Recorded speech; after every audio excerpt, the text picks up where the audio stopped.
Good evening team, my name's Felix. I am an amateur endurance athlete. I'm a Sydney-sider that works in the tech industry. I'm 27 years old.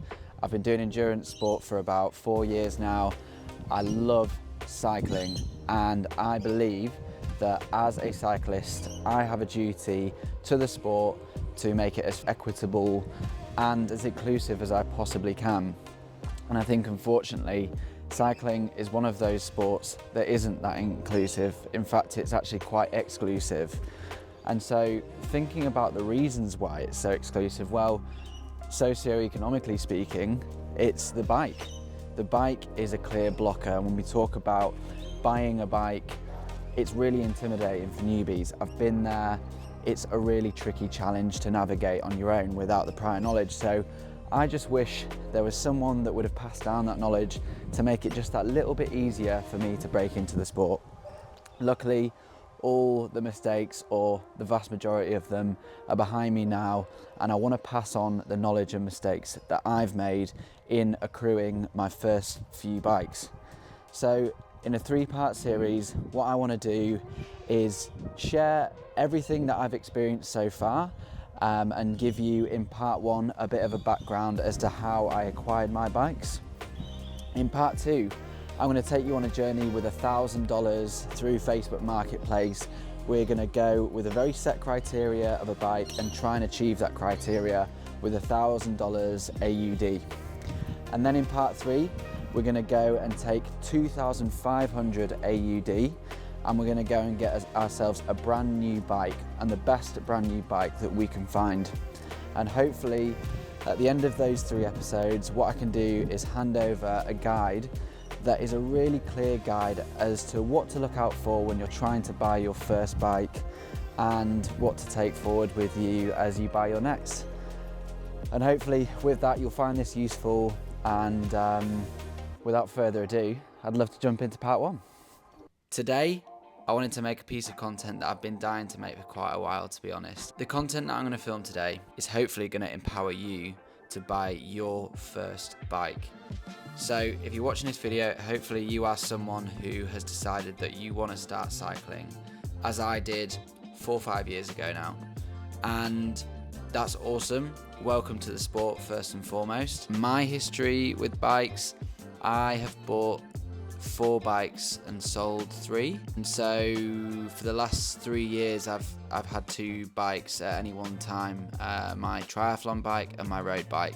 My first bike was a Velosure P2 105 gearing, so that means that it was like mid-range group set, as we call it. The group set is just like the machinery that powers the bike, basically. All the cogs that you see, the cranks and so forth. Entry level, cost me about $1,600, and it's a good bike. Next up, the time trial bike, which was the Giant Trinity, also 105 gearing, but on an absolute budget at $1,200. And this bike took me to my first 70.3, my first Ironman. And then I graduated to a much better roadie. So this was a Focus Izalco Max. It had a SRAM Red group set, so top spec group set, although it was a 2017 bike. And I was very savvy with this purchase. I got it for $3,600. So I did a bit of haggling and we'll get to that.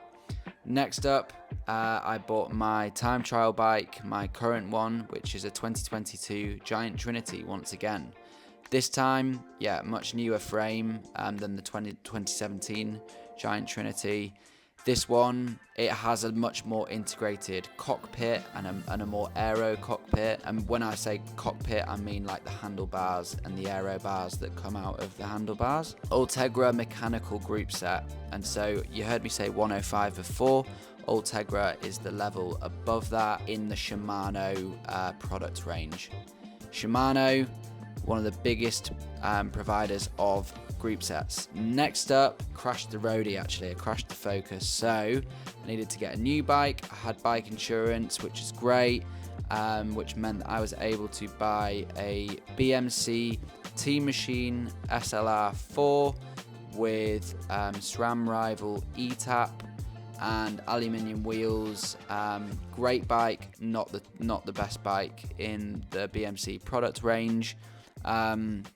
Does everything I need it to. Both the 2022 bikes that I have now, I bought secondhand, and I bought them in 2022. So I was very lucky to pick up the bikes that I have, and I was very savvy. These were the lengths I had to go to afford the bikes that I have now. 3,800 for the Giant, 4,000 for, I think something like 4,000 for the BMC. This is accumulated over many years of being savvy, as well as a little booster with the insurance from the last bike, as well as selling the previous bikes in a way that really helped me out. But why am I telling you all of this? Well, it's not a flex, I promise you. The reason I wanted to get you across my journey with bikes is because for a long time at the start of my cycling career, I really wanted bikes that I just simply could not afford, and I still do now.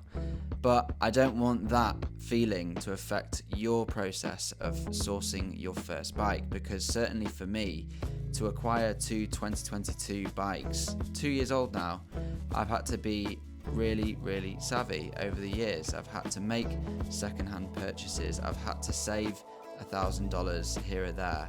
I've had to rely on favours from friends and contacts and knowledge shared with me. So I want you to take that knowledge into part 2, where we start looking at a number that is a little bit more affordable, and that's $1,000. I really believe that you can get a quality bike for $1,000 on the secondhand marketplace. I think there's just a few things that we need to cover off to make you comfortable to be able to go into that process. So please stick around for the next video in 3 days' time, where we are going to start looking at getting you your first bike. Thank you for watching, and I'll see you next time.